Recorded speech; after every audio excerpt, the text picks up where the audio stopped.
구독과 좋아요를 눌러주세요. 감사합니다. 반갑습니다. 자, 오늘은 수포자 6, 7등급에서 1년 만에 2등급 찍고 원하는 대학을 간 썰에 대해서 이야기해 보도록 하겠습니다. 제가 지금 40대니까 한 13년 전이었던 것 같아요. 13년 전쯤이었는데 그때는 이 학생을 고2 11월 달에 가해로 받은 학생인데 고2 11월 정도 되면 어떤 느낌이냐면 이거는 모든 이때까지 배운 고2 되면 진도가 모든 진도가 다 나가거든요. 고등수학의 공식과 지금까지 내가 배운 수학이 융합돼서 이것들이 한 단계 높은 문제로 발전을 하거든요. 평가원에서 교육청 모든 문제를 섞어버립니다. 이거를 그래서 문제 난이도가 올라가요. 그래서 학생들이 느끼기는 그 강도는 완전 핵폭탄 쓰나미급입니다. 지금까지 경험해보지 못했던 그 쓰나미가 확 밀려왔을 때 우리는 완전 당황하게 되죠. 학교 시험만 준비하거나 아니면 그때 그냥 중간고사, 기말고사만 준비해서 겨우겨우 허덕허덕 시험을 쳤던 학생들이 모든 문제가 다 융합돼서 한 방에 밀려 들어오니까 이 문제를 풀 수가 없어요. 그래서 고2 2학기 때 수포자가 아주 많이 나옵니다. 이과반에서도 심지어 많이 나옵니다. 그래서 이때 이제 뭐 가외시장으로 많이 유입이 되고 하는데 자, 이 학생도 그런 케이스였고 너무 수학이 힘들어가지고 영어는 1등급이었어요. 영어는 1등급이면 그러면 머리가 좋으냐? 머리가 좋은 학생도 아니에요. 제가 가르쳐 보니까. 왜냐? 수학 공식을 외우래도 잘 못 외워요. 수학 공식 못 외우면 머리 좋은 거 아니잖아요. 그죠? 뭐 몇 번 계속 써봐야 되고. 그래서 머리는 나쁘다가 아니라 보통 정도 수준이다로 정리를 하겠습니다. 그리고 이 정도였고 왜 수포자라고 하냐면 일단 등급이 6, 7등급 정도 나왔고 그 다음에 수학 모의고사를 치게 되면 총 100분 중에서 한 20분, 30분 풀고 잔대요. 그냥 엎드려 자는 거예요. 자, 왜 자는데? 안 풀리니까 풀 수 있는 문제가 하나도 없어요. 그래서 너 처음부터 이렇게 못했어? 물어보니까 중학교 때는 무조건 90점 넘었대요. 90점 넘었 상위권. 그리고 고1 때도 내신 치면 70점대면 못하지 않아요. 못하지 않는데 이제 고2 때 완전 무너지는 거죠. 그래서 자, 이 학생을 어떻게 내가 케어를 해야겠느냐 고민을 했는데 방법은 단 하나예요. 이 학생을 뭐 블랙라벨을 풀릴 거예요? 아니잖아요. 개념 원리만 보자, 죽창 보자 였어요. 그래서 개념 원리 너 가져와. 제일 쉬운 책 개념 원리 가져와 해서 처음부터 갔어요. 처음부터 가서 결국 고3 끝날 때까지 개념 원리를 기본서로 가지고 10번을 봤어요. 10번을 봤어요. 10번을 보니까 이 학생이 어떤 현상이 발생하냐 하면은 나중에는 선생님 모의고사 문제가 개념 원리에서 그대로 나오는 것 같아요. 이거 잘못된 거 아니에요. 이런 말이 나와요. 그때 전 느꼈어요. 아, 얘가 이제 개념 원리를 다 외웠구나.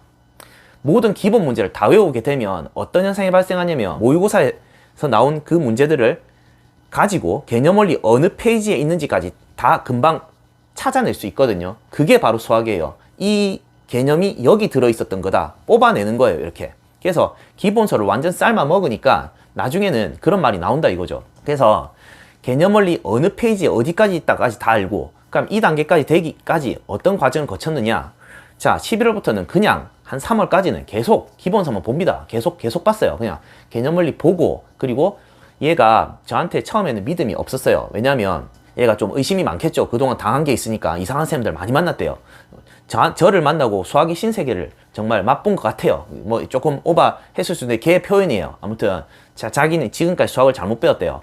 근데 보니까 이제 무슨 소린지 알아먹겠거든요. 전에는 무슨 말인지를 전혀 몰랐어요. 근데 알아먹게 설명을 해주고 하니까 제 풀이 집을 10권까지 만들었어요. 제가 풀이를 해준 거를 1권, 2권, 3권, 4권 페이지 다 적고요.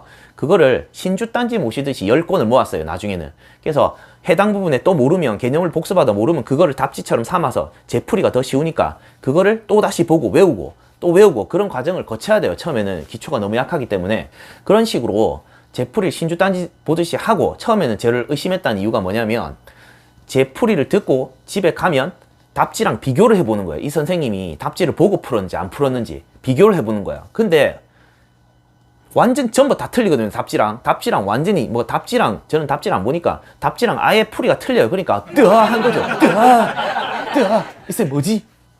답지는 이렇게 적어놨는데 이 쌤 뭐 세 줄만 풀어주네.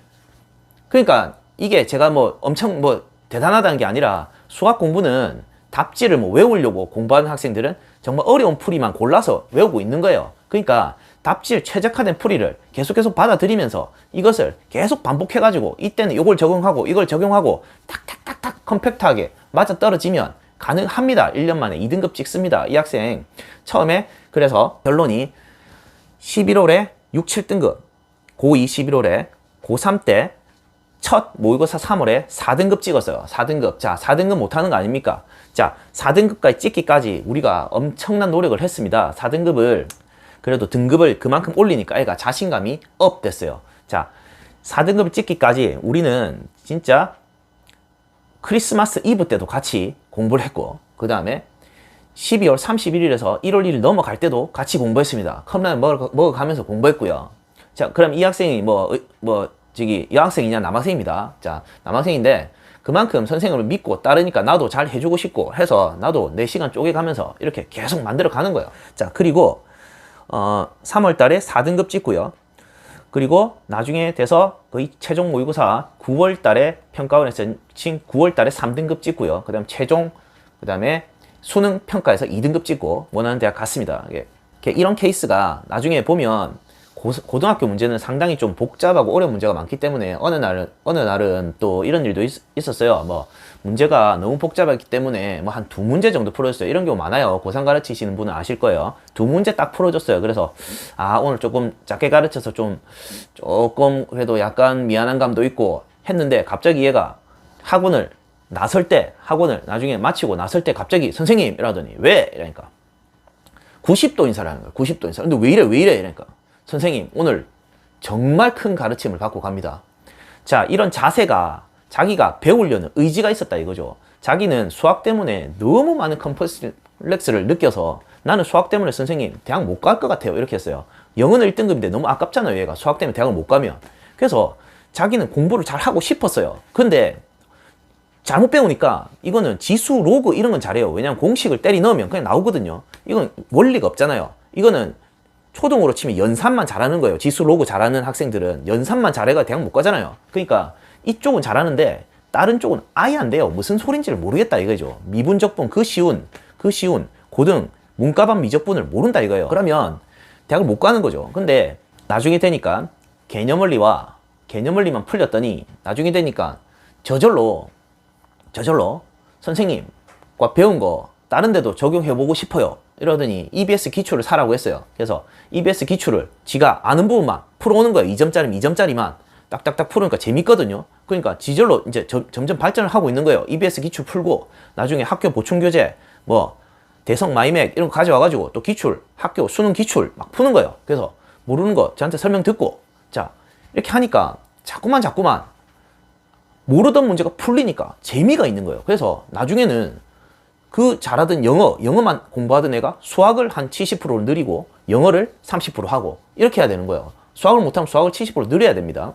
자, 이렇게 해서 이 친구가 이제 원하는 대학을 갔다. 그래서 수학은 이제 결코 이제 고2 때 정도 되면 외계어처럼 보이거든요. 수학이 혼자 공부하려고 하면 정말 외계어예요. 한글도 많이 없어요. 그래서 이 외계어를 좀 쉽게 풀어낼 수 있는 그런 선생님께 배워야 될 것 같습니다. 저는 자꾸 쉽게로 말하지만 저는 수학을 좋아했고, 저는 그리고 수학으로 접근 안 합니다. 수학으로 접근 안 하고 제 강의 들으시는 학생들은 아시겠지만 저는 X축이 있으면 이 X축이 수학 선생님들이 말하는 야 X축이 있어 Y축이 있어 이 자체도 저는 싫어요. 이 용어가 싫어요. X축은 저한테는 땅입니다.